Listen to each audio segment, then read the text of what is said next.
العالمين والصلاة والسلام على سيد الأنبياء والمرسلين أما بعد فأعوذ بالله من الشيطان الرجيم بسم الله الرحمن الرحيم إنا نحن نزلنا الذكر وإنا له لحافظون صدق اللہ العظیم۔ اللہ تعالیٰ قرآن مجید میں ارشاد فرماتا ہے کہ بے شک ہم نے اس قرآن کو نازل کیا اور ہم ہی اس کی حفاظت کرنے والے ہیں۔ ابتدائے اسلام سے لے کر حضرت محمد صلی اللہ علیہ وسلم تک جتنے بھی انبیاء اور رسول آئے سب پر اللہ تعالیٰ نے کتاب نازل کی اور اس سب کا ایک ہی مشن اور ایک ہی مقصد کہ ایک اللہ کی عبادت کرو۔ لیکن ہوتا یہ رہا کہ ہر نبی کے ماننے والے اپنی اپنی کتابوں میں تحریف کرتے رہے، یعنی اپنی مرضی کے مطابق وہ کام کرتے رہے جو ان کے دل کو بھاتا تھا۔ یہاں تک کہ توریت، زبور، انجیل جو بڑی کتابیں ہیں اس کے اندر بھی تحریف کر دی گئی۔ لیکن قرآن کے بارے میں اللہ تعالیٰ کا یہ وعدہ ہے کہ ہم نے قرآن کو نازل کیا ہے اور ہم اس کی حفاظت کرنے والے ہیں، اور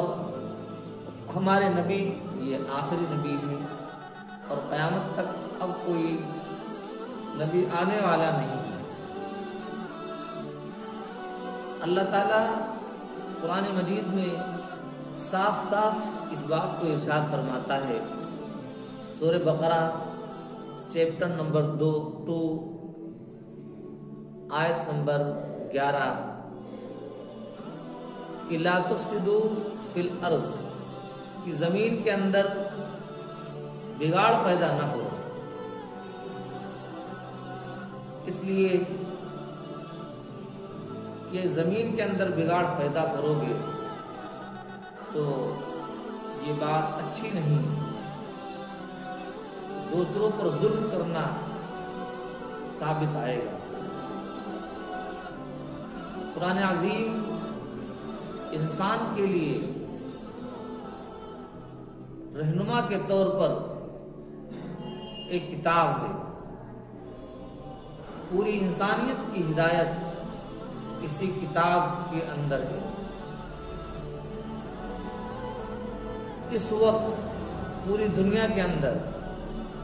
قرآن کی آیات اور اس کے احکامات کا کوئی مد مقابل نہیں ہے۔ جس وقت یہ کتاب نازل ہو رہی تھی اس وقت بھی لوگ کھڑے ہوتے تھے اور کہتے تھے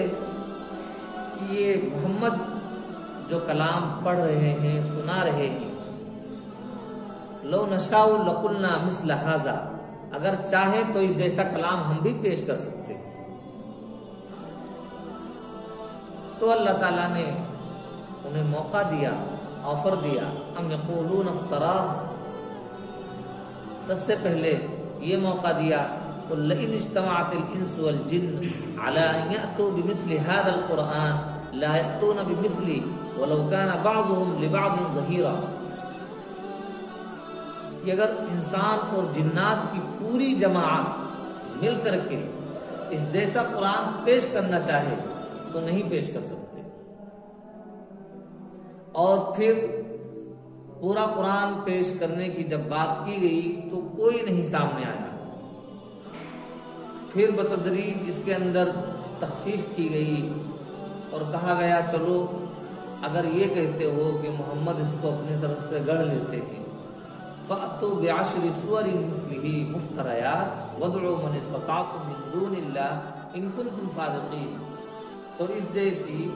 جو گڑھی ہوئی صورتوں کو تم بتا رہے ہو، اس جیسی 10 صورتیں ہی گڑھی ہوئی تم بھی پیش کر دو۔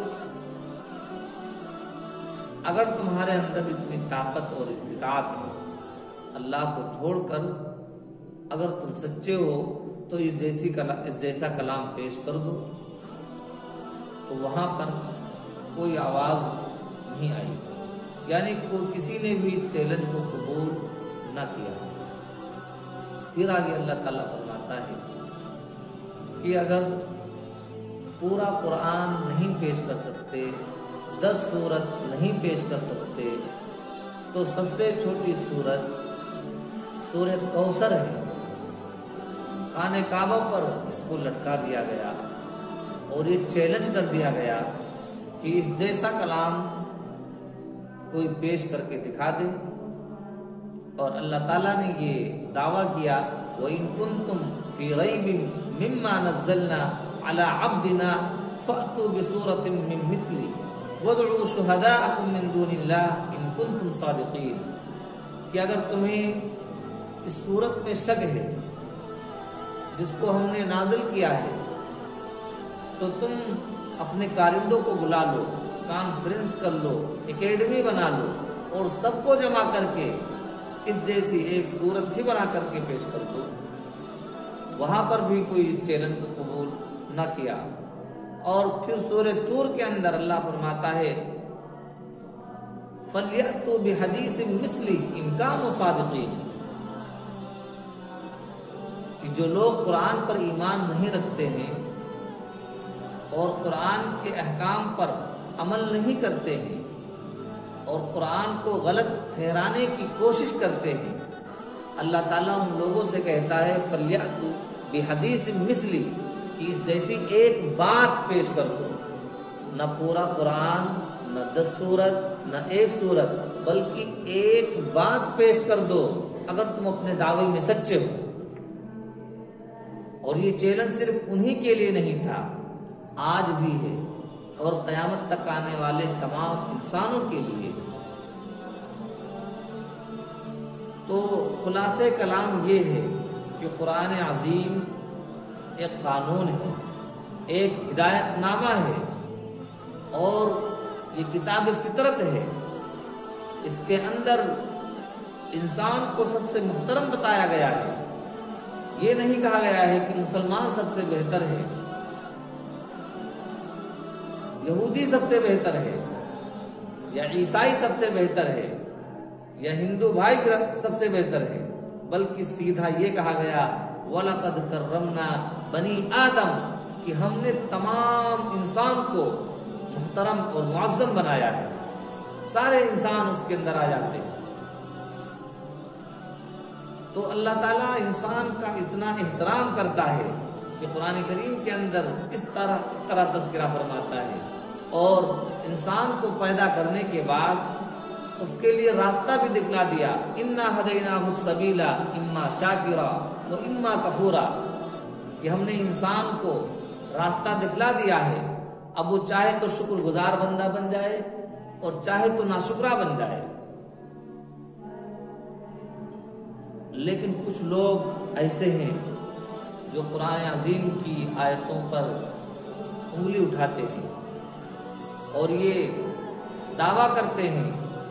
کہ 24-26 آیتیں ایسی ہیں کہ جن کو قرآن سے نکال دیا جائے، اور ان کا یہ کہنا ہے کہ قرآن جو بات کرتا ہے وہ لوگوں سے لڑنے کی بات کرتا ہے، لوگوں سے جھگڑا کرنے کی بات کرتا ہے، جبکہ اگر زمین کے اندر جو فسادی اور ظالم ہیں اگر اللہ تعالیٰ ان کو دوسروں کے ذریعے نہ ہٹاتا تو زمین کے اندر اور فساد برپا ہو جاتا۔ اللہ تعالیٰ دنیا والوں کے لیے بڑی رحمت والا ہے، تو اس کا مطلب یہ نہیں ہے کہ اگر قرآن اس بات کا حکم دیتا ہے کہ زمین کے اندر لوگوں سے جو ناحق ہیں ان سے لڑنے کے لیے آمادہ ہو، ان کا مقابلہ کرو، تو یہ چیز غلط نہیں ہے۔ رسول اکرم صلی اللہ علیہ وسلم فرماتے ہیں لا تتمنوا لقاء العدو کہ غیر مسلم بھائیوں سے لڑنے کی تمنا نہ کرو، کسی بھی غیر سے لڑنے کی تمنا نہ کرو۔ وقاتلوا فی سبیل اللہ الذین یقاتلونکم ولا تعتدوا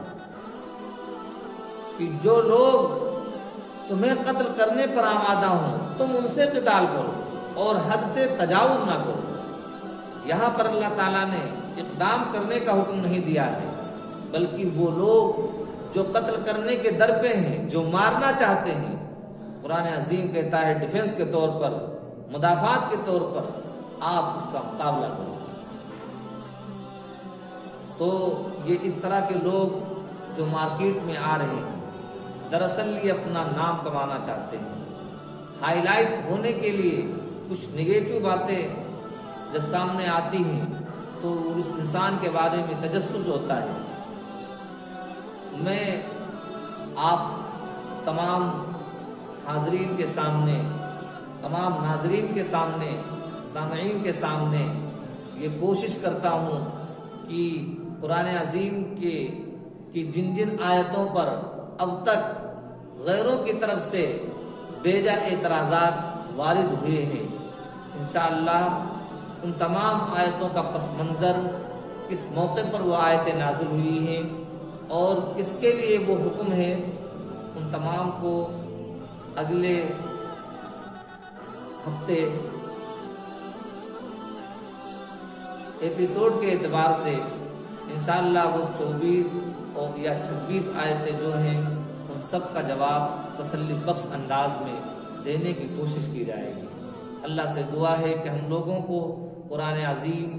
کے احکامات کو پڑھنے کی اور قرآن عظیم کے معنی پر غور کرنے کی توفیق عطا فرمائے۔ وآخر دعوانا